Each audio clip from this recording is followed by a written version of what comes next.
En lo que a la política atañe, hay 3 épocas muy marcadas donde los ferrocarriles, como quien dice, se tiraron abajo. La primera fue época de Alzogaray, la segunda fue época de los militares, del año 76 al 78, y la última época de Menem, años 90 aproximadamente, donde se terminan de destruir la mayoría de los ferrocarriles. El argentino que no quiere trenes es un traidor a la patria. El argentino que no quiere trenes es un traidor a la patria.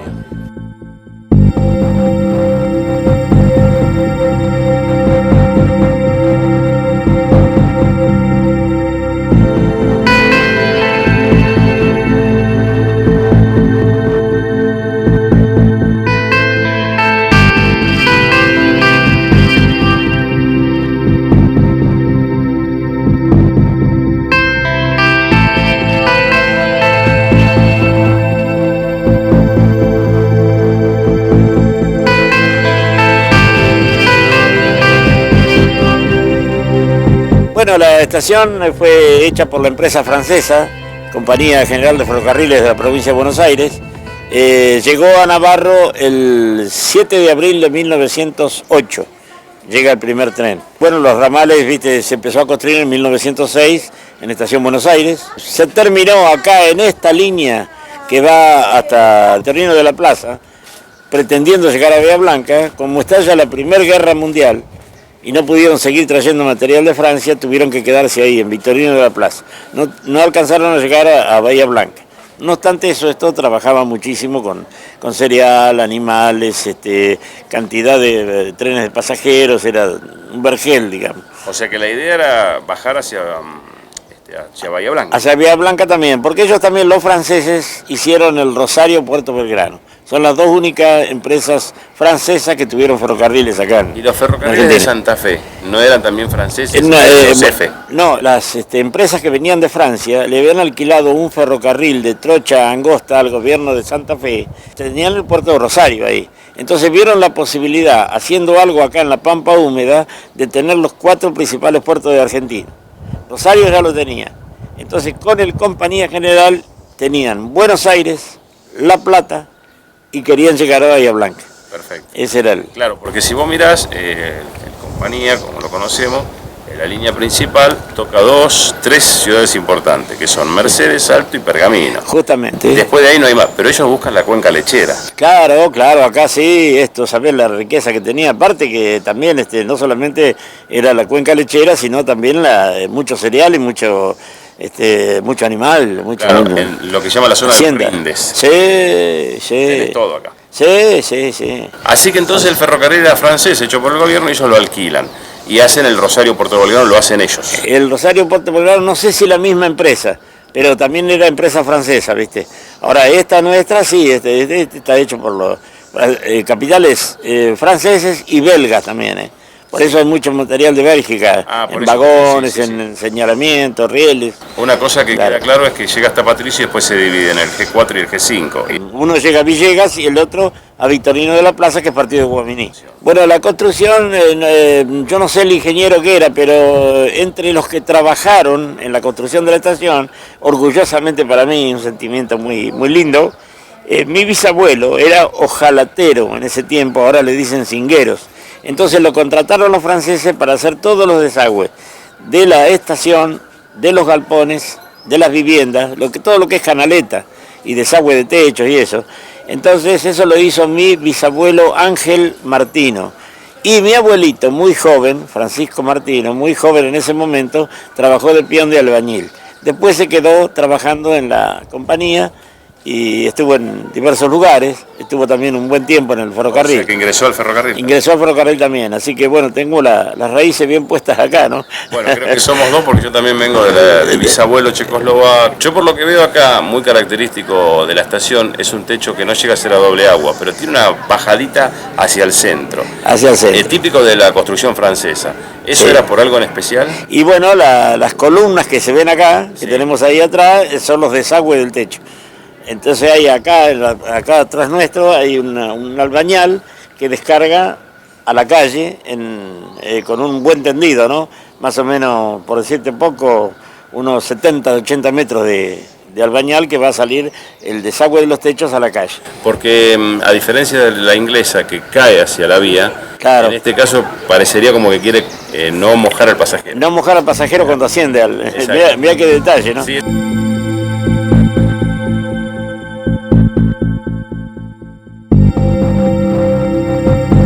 ¿Qué tal? Buenas tardes. Yo soy Marta Martino, soy la hija de Beto, como lo conocen ustedes, y soy una fiel colaboradora del museo, ¿no? Bueno, yo soy profesora de enseñanza primaria y preescolar y actualmente estoy trabajando en la Escuela de Educación Técnica número 1 de Navarro, en una preceptoría. Bueno, yo de chico vivía, mi papá tenía la peluquería, digamos, frente a la estación del Roca, y ahí fue mi locura ferroviaria.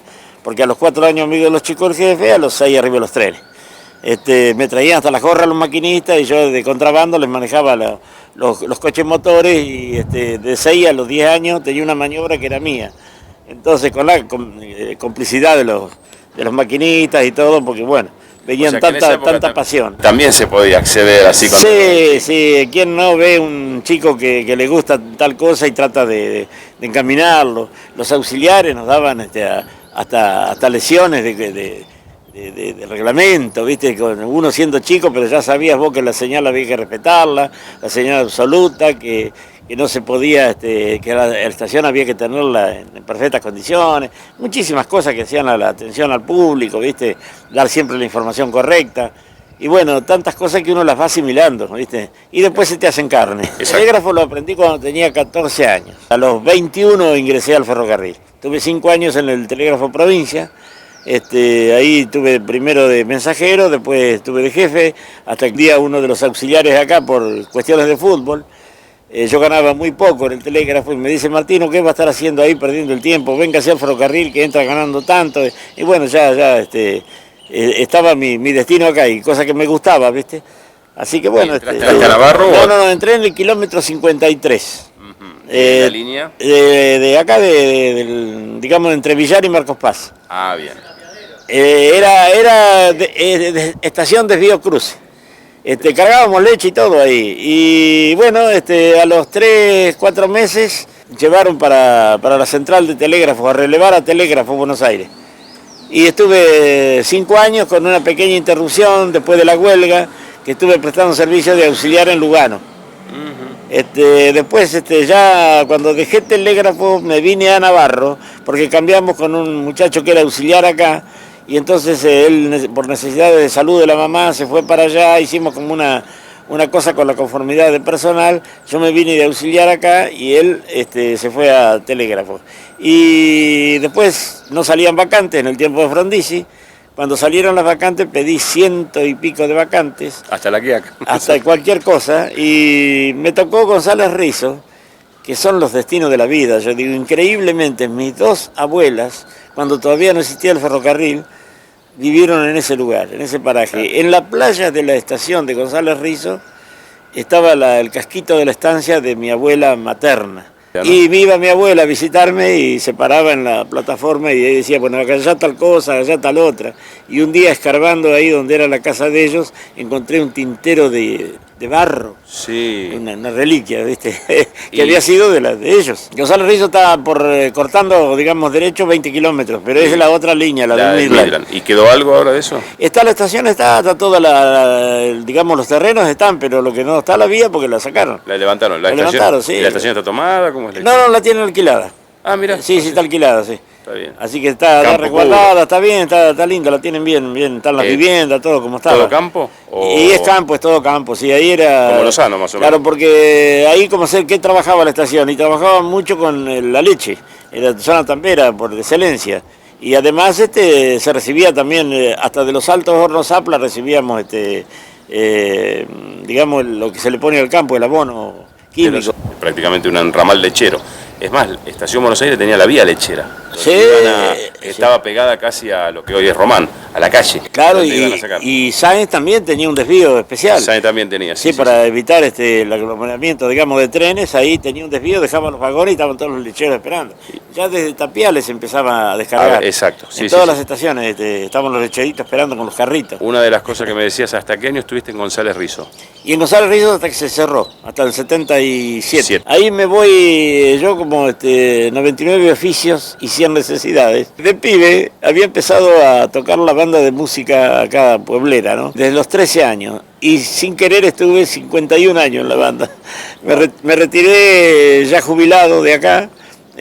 Porque siempre, aunque anduve por muchísimos lados, pero siempre tenía el puestito en la banda, ¿no? Tocábamos marchas militares, tocábamos conciertos, folclore, tango, lo que viniera. Llegamos a ser 40 y pico de músicos y aparte 10 tambores teníamos y las bastoneras. Entonces hacían toda la coreografía, ¿viste? Como ser hacíamos una obra clásica, vamos a suponer, y la coreografía la hacían todos ellos. Me he dado el placer algún día de traerlos acá y hacerlos andar en zorra. Y hacer una fiesta acá, el primer desfile ferroviario, lo hicimos yo ya jubilado y todo. Y pasó el guardahilo, pasó la cuadrilla, con zorra hecha por los muchachos, ¿no? Sí. Y de allá se fueron todos para allá, pasaron los crotos caminando, pasaron también los empleados del ferrocarril, y de allá se vinieron todos en zorra con la banda tocando. Sí, 2002, más o menos 2003. ¿Y hay filmación de eso, Martino? Sí, pero ¿sabés qué pasa? Que están en VHS. Tengo un armario lleno de VHS, hasta platos voladores que tengo que... No te puedo creer. Sí, que filmamos, sí. Todas cosas, mucho de ferrocarril, cuando anduvo el tren de emergencia, muchísimas cosas. Eso fue en el 93, ¿no? En el 93 el tren de emergencia, así que lo pusieron porque estaban todos los pueblos esa aislados. Fue la primera vez que vine yo a Navarro. Ah, mira vos. Yo te conté, había una revista que se llamaba Weekend y Sí. sacó sobre la Laguna Navarro. Y decidimos venir acá, un día de lluvia, pero llovió lluvia de verano. Sí. 2 horas y se terminó. Y ahí nos recibiste vos y comimos adentro de lo que hoy es el museo. Claro, estuvimos viendo las fotos, ahí, sí. Exacto, comimos ahí. Claro. Después fuimos para la Laguna y volví en el 2006. Vos ya tenías instalado todo. Ya estaba el museíto Ya estaba trabajando, empezando a querer andar. A querer andar, sí. Sí. Te vas del ferrocarril, te vas a la municipalidad. 1977 hasta el 83. En el 83 me reincorporo al ferrocarril. Me dan la misma, que me respetan la categoría y la antigüedad. Entonces me dan las Marianas. Para esto yo te tengo que contar también que anduve relevando por muchísimos lados, ¿viste? Inclusive en Salta. Un día resulta que habían hecho un convenio de ferrocarriles con YPF y sacaban depósitos, traían el petróleo a Tucumán. Sí. Pero para no afectar la línea principal, en Rosario de la Frontera lo desviaban por el C8. El C8 entraba por la línea que va de Rosario de la Frontera a Las Cejas.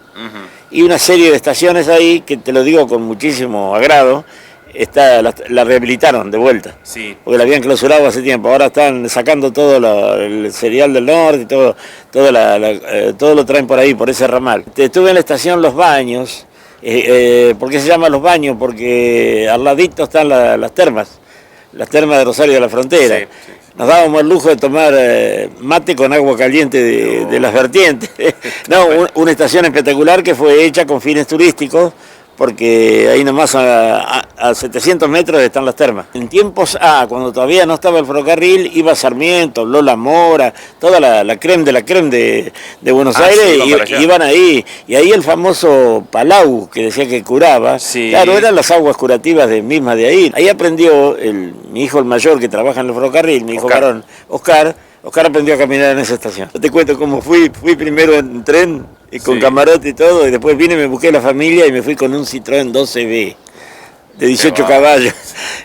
Lo hice en 3 días, ¿viste? 6 de la mañana de Navarro, a las 8 de la noche en Villa Allende, al otro día 6 de la mañana, a las 5 de la tarde en Tucumán, y al otro día a las 6 de la mañana de Tucumán, a las 9 y pico, 10, estábamos en Rosario de la Frontera.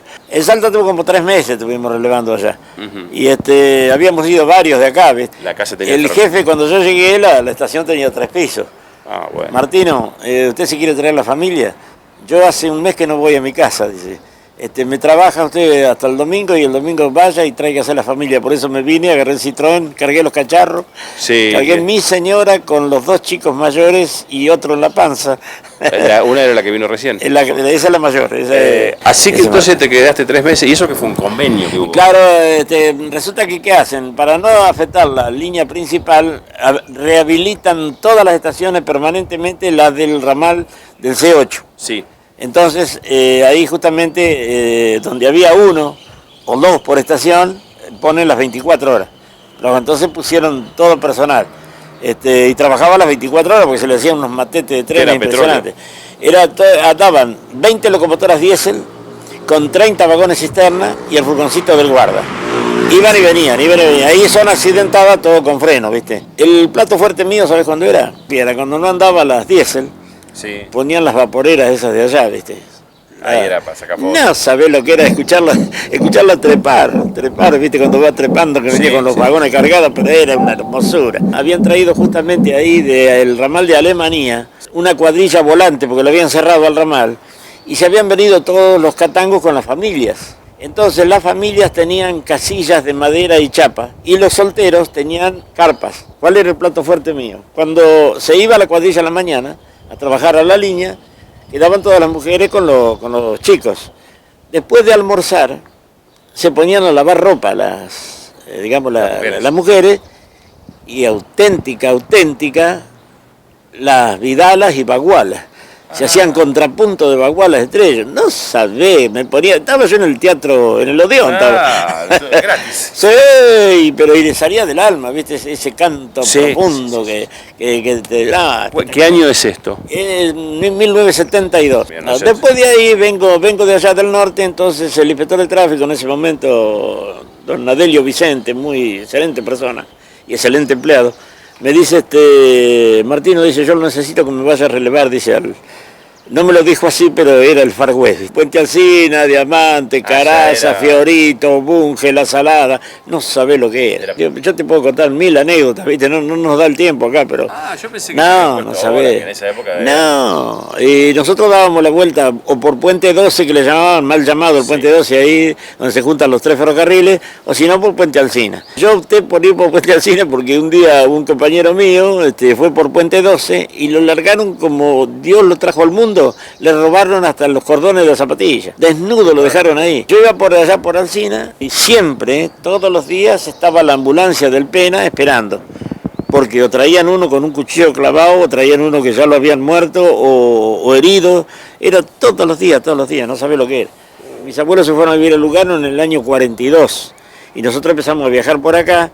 Y a la vez íbamos hasta el puente de la Noria como paseo en ese tiempo, y se veían las 2 estaciones, Fiorito y Bunge, y un salitral impresionante, que a veces cuando sale la gente, pobrecita, y dice, no, se nos inunda todo, se inundó siempre, hace cuenta que va a edificar acá en la laguna. Cuando existía la salada se hizo después, y la gente se ríe cuando yo le cuento que se bañaban en el riachuelo, porque estaba limpito, el riachuelo en esa época, en el año 40 y pico, estaba limpito, después vino el tema.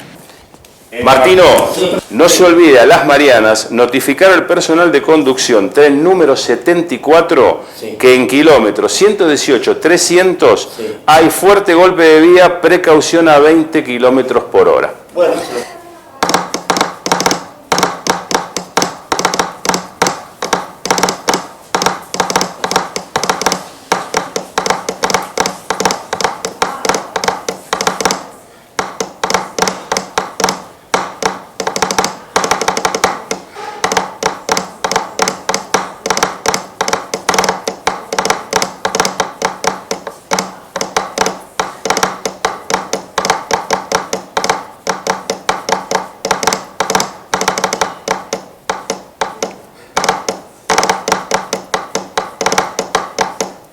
Al jefe de Las Marianas, al personal de conducción del tren 74, observar precaución en kilómetro 118-300 por golpe de vía, a 20 kilómetros por hora.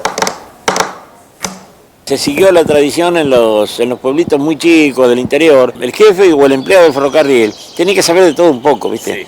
Tenía que dominar leyes, tenía que dominar reglamentación de pie a pa. Y el telégrafo, yo digo siempre, el telégrafo hace cuenta que era, digamos, la computación de hoy.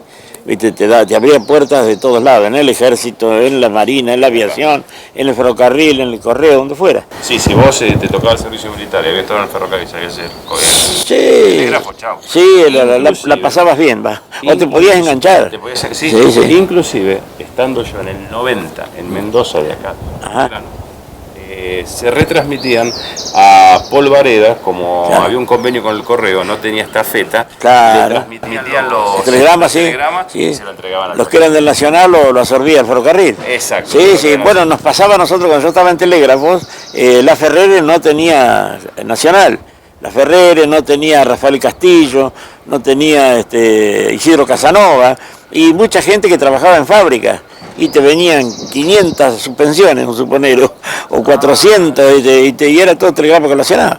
Claro. Aparte que mucha gente, viste, que se radicó ahí, era infernal, era Fiorito, Bunge, trabajaba cualquier cosa. Sí. Convengamos que cuando yo te digo Mendoza en el año 90 ya estaba todo en coté. Claro, ya el telégrafo había empezado a hacerse. El telegrama era más que nada, Claro, lo que se mandaba era todo podía telegrama. igual por teléfono, sí. Porque vos tenés el telegrama, o sea, el telégrafo, con el telegrama después viene la teletipo, Claro, pero- aparece en los 90 el fax. sí, la Y bueno, teletipo ya- fue en la Segunda Guerra Mundial, sí. La sí, teletipo viene de sí, esa sí, época, de esa sí, época, sí. Pero el telegrafista, y había telegrafistas que eran maravillosos, como trabajaban, ¿no? Tipos de 40 palabras por minuto, una cosa Sí. impresionante que no te daba la mano para recibirlo, ¿viste? Por ejemplo, lo vi en Carmen de Patagones, que tenían como un bafle. Había varios, como son ahí en la central de telégrafo, con el Nacional, que nosotros trabajábamos directamente con el Correo Central, tenía la cajita acústica. La caja acústica. Claro, claro. Y había que... Es todo oído eso. Eran o sea, 15 mesas ahí de telégrafo, ¿viste? Y estaban más o menos a 1 metro de distancia. Como la Mariana trabajaba, pero poco, inspector de tráfico, pertenecíamos a Pergamino, el señor Faila, en ese momento Martino, dice, lo necesito que salga a relevar. Al jefe de Patricio lo iba a relevar siempre. Por muchos lugares acá lo vine a relevar. Acá tuve como 1 año y pico después que se jubiló Nazar.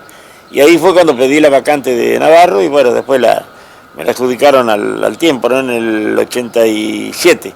¿Vos ya tenías casa acá en Navarro? Sí, ya tenía la casa, sí. Ah, vos eras de Navarro.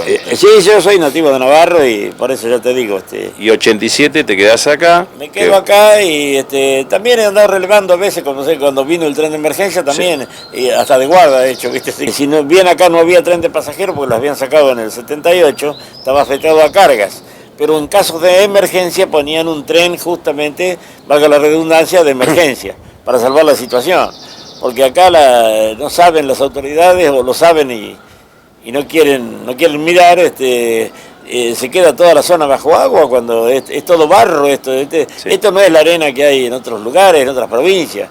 Acá es barro y barro que no se puede caminar. Yo tengo seguridad, te digo con seguridad, ha habido gente que se ha muerto en los pueblitos del interior, como Las Marianas, como Mol, porque han querido llegar o las ambulancias y no, se han encajado y se han muerto la gente allá, porque no han podido llegar con el auxilio. Y acá, como hacer los barrios periféricos de acá en Navarro, eran muy anegadizos. Ahora han hecho un trabajo ahí con un terraplén que más o menos aminora bastante. Sí, también Pero hicieron... antes ha habido veces que se venía a 3 cuadras de acá, se venía La laguna. La laguna prácticamente. La laguna es de levantarse, o sea, de... Sí, cuando viene alto sí. Lo que nunca superó fue a los 2 puentes. Al puente nuestro ni al del Roca. Que había que destruir los ferrocarriles, al del Roca vinieron los militares y lo dinamitaron porque dice que era lo que obstruía que se fuera el agua. Mentira, era que había que destruir el ferrocarril. Y nosotros íbamos a ver la magnitud de la inundación en el puente nuestro. Claro, en el Porque a veces tocaba hasta los durmientes, ¿viste? Sí. Ahí, y una correntada que Dios me libre. viene con fuerza la cosa. Te cuento, cuando recién lo hicieron a los franceses, pese a tener los ingenieros y todo, hicieron el puente y lo hicieron chico, para poco drenaje, pensando de que era una laguna chica. A los 3 años le arrancó los terraplenes, no estaban muy afirmados los terraplenes, y tuvieron que ampliar al puente, dejarlo como es ahora, Sí. y hacer todos los terraplenes nuevos, porque tuvieron que armar con durmientes para que circularan los trenes de forma provisoria. Tengo 81, ¿viste? Pero por decirte, inundaciones grandes, yo he visto... Y entre 15 y 12, 15 inundaciones grandes, La muy grande fue en el 67, 68 por ahí, fue terrible esa. pero como ser en el puente las víboras enroscadas, ¿viste? Yo hasta que me retiré, digamos, de acá, cuando cerraron. Y en el 98, el museo empieza en el 2001. Porque, ¿qué pasa? En ese interín, que yo tenía 46 años de aporte, pero no tenía los 65 de edad. Entonces tuve que andar con un camión, cuando me dejaron cesante, llevando harina de este molino a toda la zona del Gran Buenos Aires, digamos, de Berazategui a Varadero o a cualquier lado, ¿viste? Y para la provincia también. En el 2001 yo empiezo a participar en los torneos de los abuelos bonaerenses. Participo con maquetas, participo con poesía, pinturas, al óleo, eso. Y siempre el motivo trenes fue mi fuerte. Empecé a hacer maquetas de los trenes que andaban acá. Entonces eso ya, más todas las cosas que estaban de la estación, todo el inventario de la estación, el telégrafo, los teléfonos, el reloj, todo lo que Armaste hay. Con todo eso. Entonces con eso armé el museo y muchísima gente colaboró con documentos, con esto, con fotografías, con el otro, y bueno, armamos el museo que gracias a Dios le gusta mucho a la gente, ¿viste? Viene mucha gente. El cuadro que vemos ahí es del kilómetro 53, que actualmente es un paraje que queda nada más que el cartelito y los dos arbolitos como ustedes ven, porque cuando se clausura el ramal, Ferrocarriles desarma la estación, que era toda de chapa antigua, y se la lleva. Una máquina holandesa llamado Drury o Chanchita, los estudiantes de acá en los años 50 iban a estudiar escuela secundaria porque acá no había, 31, y funcionó hasta 1960. Probaron a ver cuántos vagones arrastraba la vía y alcanzó a llevar hasta 70.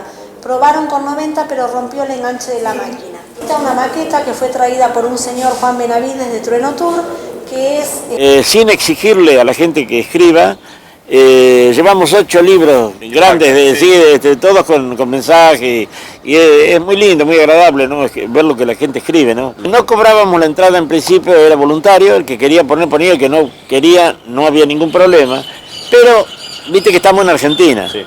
Venían colectivos con 40 personas, 50 personas, nos extrañaba que nadie dejaba nada, se iban, la alcancillita que está ahí, vacía. ¿Sabe qué pasaba? Los que organizaban el viaje, antes que se bajaran, les cobraban la entrada a ellos, pero para ellos, ¿viste? Claro, sí. Entonces no, ¿viste? Que pones el teatro, las butacas, los artistas, y se lleva la guita de ellos, no. Exacto, sí. No, entonces, ni que sea para comprar elementos de limpieza, ¿viste? Por lo menos, entonces sí. pusimos una entrada muy moderada, porque hoy no compras nada con eso, y 30 pesos. Sí. No, y los pibes no pagan tampoco, los jubilados tampoco. Imagínate que estamos sábado, domingo y feriados. La misma gente de acá del pueblo te dice, todos quieren ir al museo, dice que los tratás bien. Y yo le trato con cariño a todo el mundo, ¿viste? Y más el tema ferroviario que me brota, ¿viste? La municipalidad también nos da la luz para acá. La luz del museo, como ser ellos hacen banners, ¿viste? Que se llama, que sí. Reparten, también nos dan folletos, inclusive proporcionamos a todos los lugares donde se da de almorzar, como ser La Protegida, que es Almacén Museo, Don Julio, La Lechuza, tenemos el Museo Paleontológico, está el Museo del Pueblo, está la pulpería donde iba Moreira a tomar las copas, mucha historia, ¿no?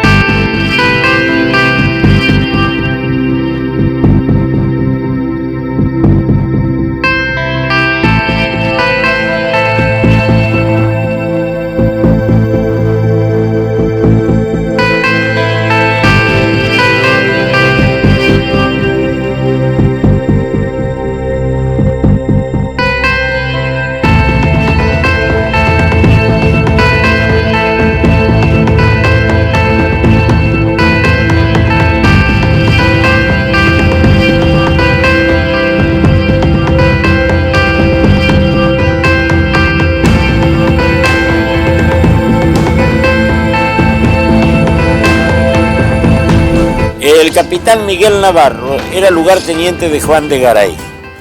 Cuando Juan de Garay refunda la ciudad de la Santísima Trinidad, Puerto Santa María de los Buenos Aires, los aborígenes le cuentan que 20 leguas adentro de la pampa hay una laguna con un gran talar, y en ese talar se cobija el cacique Chivincuy, que era el patrón, digamos, de acá de la zona, Indios Pampa, que era de hábitos pacíficos. Ellos, como eran conquistadores y querían tener una brecha en el desierto para seguir conquistando, se vienen con una expedición al mando del capitán Miguel Navarro, que le pone el nombre, de ahí se empieza a llamar Navarro. 23 de marzo de 1582. Entonces, con la conformidad del cacique, deja de este lado de la laguna unos cuantos galleguitos, vamos a decir así, como Sí. los queremos y les decimos así, y los galleguitos pícaros empiezan a traerse las indias y a hacer una población dispersa que viven de la crianza de animales y todas esas cosas, hasta que pasado ya bastante tiempo le pasan una nota al virrey pidiéndole que ponga un fortín. Cuando ponen el fortín, a la gente a hacer sus ranchos, eran todos de adobe y empieza a ser de paja, y tenían un oratorio que da origen a la religión católica acá. Y después hubo una iglesia de adobe, después viene otra de material. En 1870, en el tiempo de Moreira, se hace esta iglesia actual que tenemos. Bien, Que es una joyita. Moreira nació, está anotado en la iglesia de Flores. Sí. El padre de Moreira era de los mazorqueros de Rosas, pero pobrecito el viejo, dice que era terrible lo que hacía sufrir a la gente que mataban. Era un torturador de aquellos. Era tan maldito que una vez Rosas se enteró de las barbaridades que hacía, y Rosas mismo lo mandó a llamar y le dio una orden. Custodio Moreira se llamaba. Moreira, esta orden a Reyes, que es el capo de santos lugares, y dígale que se cumpla ya. Lo mandó con la orden que lo fusilaran a él. Lo hizo fusilar. Su propia muerte. La madre, para que el chico no cargara con las culpas del padre, lo trae acá a la estancia de los Correa Morales. Entre paréntesis, Lucio Correa Morales, el primer escultor argentino de jerarquía mundial, que hizo los 3 primeros bustos de la Casa de Gobierno por orden de Roca, es nativo de acá. Es un orgullo para nosotros. Lucio Correa Morales. Él se cría ahí como peoncito, maravillosa persona, bueno el chico, muy obediente. Después empieza a mezclarse con los paisanos que hacen los arreos, llevando las vacas, como acá no había ferrocarril, al matadero, a Buenos Aires, a la matanza, digamos. Después se hace, con su seriedad, se hace capataz de carretas. Y un hombre muy responsable. ¿Por qué? Porque las carretas iban en caravanas, 10, 20 carretas, llevando la mercadería del interior a la capital, y de allá venían con mercadería para acá. Y ya estaban los piratas del asfalto de ese tiempo. Ah, bueno, ya no hay nada nuevo. Los atacaban los indios. Entonces necesitaban una persona responsable y de agallas. Él no había matado a nadie hasta ese momento, pero era un tipo de agallas. A tal punto que se entera Alsina de las cualidades de él y lo lleva de guardaespaldas cuando hace la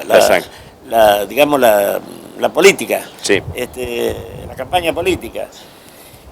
Trataron tal sueldo y buen sueldo, ¿viste? En ese interín que él falta de acá, se radica en Navarro una familia santiagueña con una hija muy bonita, la famosa Vicenta. Entonces, el alcalde de acá, Juan Córdoba, enloquecido con la Vicenta. La quería la Vicenta y la quería la Vicenta. A la chica no le daba corte. Termina la campaña Alsina, le quiere dar una indemnización a Moreira y Moreira no le acepta. Él dice cómo con qué le obsequia. Le regaló el mejor caballo que consiguió en la zona y la famosa daga que tenía Moreira. Entonces, así se viene Moreira para Navarro de vuelta buscando los pagos viejos, y muy bailarín, muy buena pinta, empilchaba bien, y se viene con un Mercedes-Benz, el mejor caballo de ese momento. Claro. Entonces la muchacha se enamoró de él y se casaron. El alcalde estaba que volaba, pero recién casados, a los 2 meses, hacen un baile en la casa de Moreira, invitaron a todas las amistades, pero no sacaron permiso a la alcaidía. Eso le vino bien al alcalde para cobrarle una multa de 500 pesos, siendo que el comisario ganaba 480 por mes, y 2 días en el cepo. Moreira acata la orden, está los 2 días en el cepo y paga los 500 pesos de multa, que al alcalde, como le quemaban y se estaba construyendo la iglesia actual, lo donó para la iglesia, para materiales de la iglesia. Pero ahora que estaba con toda la bronca era Moreira. Pasan otros 2 meses y en la pulpería de Crobeto, que estaba muy cerca de lo que es ahora la otra estación, hacen una fiesta de esas criollas que duraban capaz que 3 días. Pero ese día había empezado el domingo a la mañana, y con carreras cuadreras, riña de gallo, taba, juegos prohibidos de naipes y de dados, abundante asado y abundante vino. Y se le da Moreira desde la mañana y se le da al alcalde por ir a la tardecita ya, a la fiesta, y se encuentran con Moreira y se traban en duelo, creo, digamos. Bueno, está certificado por médicos. Le asestó Moreira al alcalde 29 puñaladas. Con 7 lo traspasó de lado a lado. Lo hizo de goma, digo yo, le salió el viejo de adentro. Claro. El viejo Moreira de adentro, los genes, ¿viste? Sí. 1870. O sea que Moreira es como un poquito se mostró en la película, ¿no? Que la hizo Rodolfo Bebán. Él está bien empinchado en un momento. No, el tipo y buen tipo, te digo, laburador y eso, pero nada más que después le empiezan a prometer los mitristas el indulto por la muerte que había hecho. Entonces se lo llevan para el partido de ellos, pero a la vez le hacen cometer los crímenes más atroces, ¿viste? Con la cuestión del indulto. Y el final que hizo Rodolfo Bebán. Rodolfo Bebán es muy casi exacto a lo que realmente pasó en Lobos. Las cosas que había tenido. Pero, o sea, Moreira a la larga existió, no es un dibujito de revista. Existió. Fue una y no era un mal tipo. No, era un mal tipo. Después agarra el mal camino después de matar al alcalde, entonces sí, cuando ya lo absorbe la política del otro lado, y ahí empieza la mala senda, digamos, ¿no? Sí. Y era bravo, le tenían miedo. Es decir, vos vivías en la estación de Navarro del Sur. Frente a la estación, sí. ¿Cuándo se cierra ese ramal? En el 70. Ah, en el 70. En el 70, sí, lo levantaron los durmientes y todo, vía, como para que no volviera más. ¿Motivo, causa? Y no, ahí había que destruir los ferrocarriles y prestarse para grandes negociados. Hablando de negociados y todo, que acá está la empresa que pedía los vagones, ¿cuál era? Andreoli en Moquegua era potencia, sigue siendo potencia serialista. ¿Cuántos trenes por año? Él pedía por año 300 trenes completos. ¿De cuántos vagones? De 18 vagones con 540 toneladas, pero nunca le llegaron a mandar 100. Entonces después en las estadísticas figuraba que sí, transportó 90 trenes, pero no decía que no le habían mandado 300. Sino que no ¿viste? Cargaba, claro, que no cargaba, ¿viste? Sí. Y bueno, Buenos Aires a mi derecha y Patricios a la izquierda. Y de ahí salen los 2 ramales. De Patricios salían 2 ramales más, que uno iba a General Villegas y el otro, buscando el puerto de Bahía Blanca, llegaba hasta Victorino de la Plaza, al partido de Guaminí. Que no se pudo seguir por la... No se pudo seguir por la Segunda Guerra Mundial y ya después, bueno, se quedó encasillado en esto. Que trabajaba muchísimo igual, ¿no? Nunca le dio pérdida a los franceses. De Victorino. Sí. El de Victorino de la Plaza lo rebelita Ilía. Y después entran los militares que lo sacan a Ilía y lo vuelven a clausurar. Y lo levantan. Claro. Lo levantan. Vos en un momento me comentabas que el ferrocarril no cae de un día para el otro. Vos estando en el museo, hay distintos momentos de la etapa. Ver, sí, porque la gente tiene que saber esto también. Bueno, en lo que a la política atañe, hay 3 épocas muy marcadas donde los ferrocarriles, como quien dice, se tiraron abajo. La primera fue época de Alzogaray, la segunda fue época de los militares, del año 76 al 78, y la última época de Menem, años 90 aproximadamente, donde se terminan de destruir la mayoría de los ferrocarriles. Lo que tenemos que tener en cuenta que los ferrocarriles no dan pérdidas, como se ha dicho, sino que es un medio de transporte muy económico y lo que pasa es que, claro, ha estado mal manejado por las políticas de turno y por eso ha fracasado, pero bueno, siempre tenemos la fiel idea de la vuelta del tren, hay una movida grande por la vuelta del tren, que se restablezcan de nuevo los ramales. Ambos venimos de una familia ferroviaria y nosotros 2 ahora somos docentes. Exactamente. Yo tengo un amigo que dice que con ese criterio, si daría pérdida, cerremos los colegios, cerremos los hospitales, saquemos la policía, ¿o no es así, director? Exactamente. Como decís vos siempre, ¿no? Exactamente. Lo que tenemos que tener en cuenta es que, bueno, los ferrocarriles no dan pérdidas, los ferrocarriles unían pueblitos, por más pequeños que fueran, y esos pueblos ahora son fantasmas, son pueblitos que tenían una escuela, tenían un destacamento policial, una fábrica donde las personas tenían un medio de subsistencia, trabajo, y bueno, quedaron en el olvido, ¿no? También con respecto a las personas que trabajaban, o sea, los ferroviarios, ¿no? Hubo mucha gente que se suicidó a causa de esto. Hubo mucha gente que quedó con problemas psiquiátricos. Bueno, el museo está abierto sábados, domingos y feriados de 10 de la mañana y bueno, la hora que cerramos, digamos que no tenemos horario porque depende de las visitas que tengamos. Hacemos visitas guiadas, hay gente que por ahí, bueno, pide turnos, los contingentes, por ejemplo, tenemos visitas de escuelas y las personas que se acercan a conocer el museo, bueno, efectuamos una visita guiada que dura aproximadamente, extendiéndonos una hora. En realidad me crié en este ambiente. Cuando nací, digamos, hasta los 8 años, estuve viviendo en un paraje entre Navarro y Luján que se llama González Rizos. Nací en el año 69 y hasta el 78, que fue el ramal que pertenecía al ferrocarril Midland, donde fue clausurado en la época de los militares, y bueno, allí estuvimos viviendo. Luego nos vinimos para acá, para el pueblo, la ciudad de Navarro. A los 6 años estaba vacante la estación de las Marianas y mi papá, bueno, toma la estación de las Marianas, digamos, como jefe, acepta ese trabajo. Pero como yo estaba estudiando el secundario, entonces me quedaba acá en casa de mis abuelos y concurría a las Marianas solamente fines de semana o en vacaciones de invierno o de verano.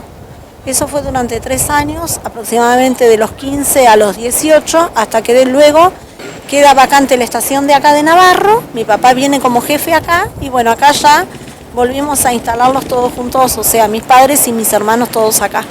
Digamos que me crié en este ambiente, amo el ferrocarril y bueno, es por eso que me dediqué a la tarea del museo.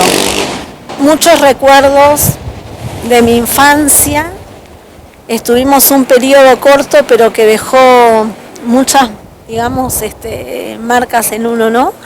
El dicho es que a uno le tira de visitar el lugar donde uno estuvo o vivió, y así es, porque de grande ya he efectuado prácticamente 3 viajes a la ciudad de Salta y por ende a Rosario de la Frontera, estación Los Baños, donde estuvimos viviendo. Lo último que teníamos de novedad era que cuando no pasaban los trenes, digamos que se había levantado el ramal, el edificio iba a ser declarado como histórico. Eso era lo que buscaba la población de ahí, ¿no?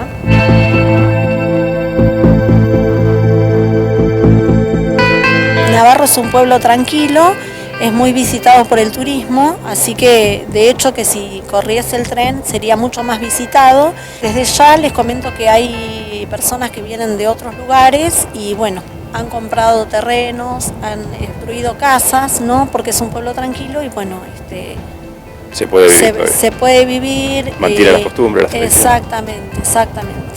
Sí, y otra cosa que, bueno, vos lo sabrás también por tu hermano, se está rehabilitando el ramal hacia 20 de junio. Sí.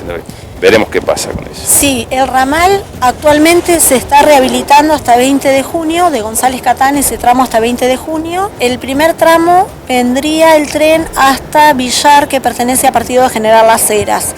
Y bueno, luego obviamente que lo van a seguir, lo van a continuar. Es cuestión de hacer un cambio. El museo tiene aproximadamente 20 años de antigüedad y bueno, nosotros estamos acá porque como nadie vino a recibir la estación cuando se clausuraron los ramales, digamos que la vinieron a recibir en lo que era la parte administrativa, dinero y papelerío, como quien dice, pero no la parte mobiliaria. Entonces, como justo coincidió que mi papá se destaca en la parte artística, decidió armar este museo para preservar los bienes del ferrocarril. Acá tenemos un vagón vivienda que las personas que arreglaban las estaciones se trasladaban en este vagoncito, es como si fuese una casita dentro de un vagón, tenía sus habitaciones, desde en el baño hasta el detalle del papel higiénico. En este vagón se trasladaba el cereal, trigo, avena, maíz, por ejemplo. Este vagón era donde se llevaba el ganado, transportaba ganado de todo tipo, equino, porcino, bovino. El último, un furgón de cola, el de color naranja, donde iba el guarda todo vestido de gris, o sea, chaqueta gris, gorra gris y pantalón gris. Y era quien indicaba la maquinita que iba todo el tren completo. ¿Cómo lo hacía? Con un disco de cola y del otro lado tenía un farolito. También podemos ver el vagón lechero. Los tarros de leche están hechos con los palos de las escobas todos torneados y de manijita utilizó los ganchitos de las abrochadoras de papeles. El techo, por ejemplo, con las latas corrugadas de las arvejas, entre otros materiales que utilizó para armar las maquetas. Esto, por ejemplo, con los piquitos de las plasticolas. Por acá el correo mandaba cartas y encomiendas. Y el último es un vagón hacia la derecha, eran asientos de primera clase, tipo acolchados, como quien dice, y hacia la izquierda de segunda clase de madera. Casi kilómetro 98, partiendo del kilómetro 0 de Capital para afuera. Este tren parte de Estación Buenos Aires y llega a Patricios, partido de 9 de julio. Francisco Martino es mi bisabuelo, el papá de mi papá, que trabajó como constructor cuando se construyó la estación. Ángelo Martino es bisabuelo de mi papá y trabajó haciendo los cambios de vía de estación. Esa es del año 70, al medio se encontraba el jefe de apellido Tufilaro, y a izquierda y derecha mi papá, otro señor de apellido Di Santi, que eran auxiliares. Esta es una foto de 1925, cómo se vestía el personal de la estación, todo el mundo de traje. Bueno, a la izquierda, en esa última foto vemos, es un descarrilamiento en el año 63. Casualmente, a la derecha, este niño que está observando el accidente es el actual director de Cultura de acá de Navarro, se llama Raúl Osvaldo Lambert. Esta estación es de González Catán, actualizada actualmente, digamos, y esto es en 1908. Fíjense que era todo campo y ahora González Catán está superpoblada. Y tenemos Las Marianas y Mol. Esos pueblitos en época de inundaciones quedan aislados, por eso que en el año 93 se puso una máquina de 2 vagones para trasladar la gente de afuera hasta acá a Navarro, ¿no? Victorino de la Plaza, cerca de Carué. Cuando estalla la Guerra Mundial, esto lo finalizan ahí, porque en realidad debería haber seguido este ferrocarril hasta Bahía Blanca. El tiempo que tienen sí. Esto se llama taquilla, que es estos boletos que no son una réplica de los originales. Según el lugar donde viajábamos era el color y el valor del boleto. Estas planchas los hacen mis hermanos en computadora y mi papá hace trabajo de hormiga. Las recorta, las pega sobre cartón, uno por uno y las pinta. Vamos marcamos un boleto, por favor. Bueno. Exactamente, cómo no.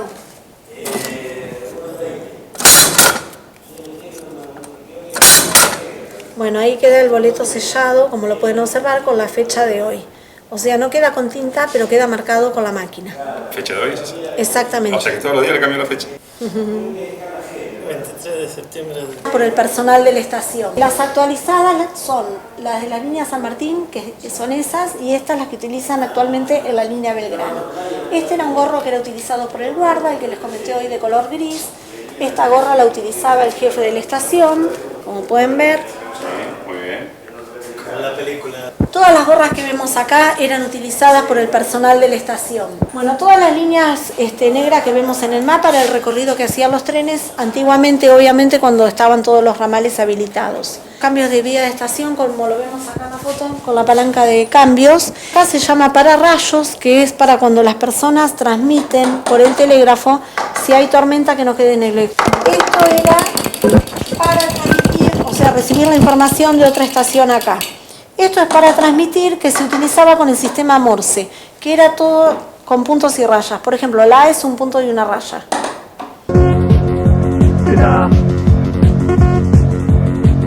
Bravo.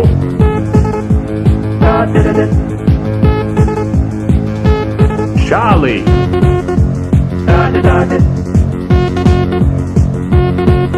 La H, 4 rayas. Eso es un bináculo de mástil de señal, que es la parte de arriba de la señal. Este papelito, que actualmente ya no se utiliza más, se llama vía libre, donde iban los datos del tren. Y esto iba dentro de ese aro, como lo indica la foto. El jefe de la estación se lo entregaba al maquinista con el tren en funcionamiento. Luego retiraba el papelito del aro y el aro volvía a caer dentro del piso, digamos, como quien dice, de la playa de la estación. Y abajo un paisaje norteño, de un cuadro también pintado por mi papá, con una máquina a vapor. Cuando la compañía se entera que debían traer el ferrocarril en 1908, en el año 1906, mandan a construir todos estos muebles que son de estilo francés. Funciona a través de un péndulo. Bueno, le pusimos unas pesas como para equiparar Con la misma máquina de funciona el reloj que está afuera, que ya lo vimos hoy. Es material que se utilizaba, por ejemplo, teléfonos. Más, Soldati, que era un señor muy acaudalado que había venido de Europa, mandó a construir las estaciones de Soldati y Lugano, tal cual era su casa en Europa. Fíjense que si vamos esto, queda como un chalet o una casa, por eso que la edificación es diferente a la de las demás estaciones. Esperamos que les haya gustado, que lo que queremos es que se conozca la historia ferroviaria, que siempre vengan personas a conocer la estación, a conocer el museo, y bueno, esto es un poco como digamos, ¿no? Como era la época de antes, que se transmitía todo de generación en generación, y eso queremos que suceda, que las personas que vienen a visitar el museo transmitan a otra, y que todo lo que aprenden acá sobre la historia del ferrocarril también lo transmitan. Para nosotros es muy importante que se conozca la historia ferroviaria, y quiero aclarar que con esto no lucramos para nada, lo hacemos de corazón porque nos gusta y bueno, porque llevamos el ferrocarril en el alma. Bueno, muy bien, Martina, gracias por todo. No, gracias completo, a ustedes. Gracias a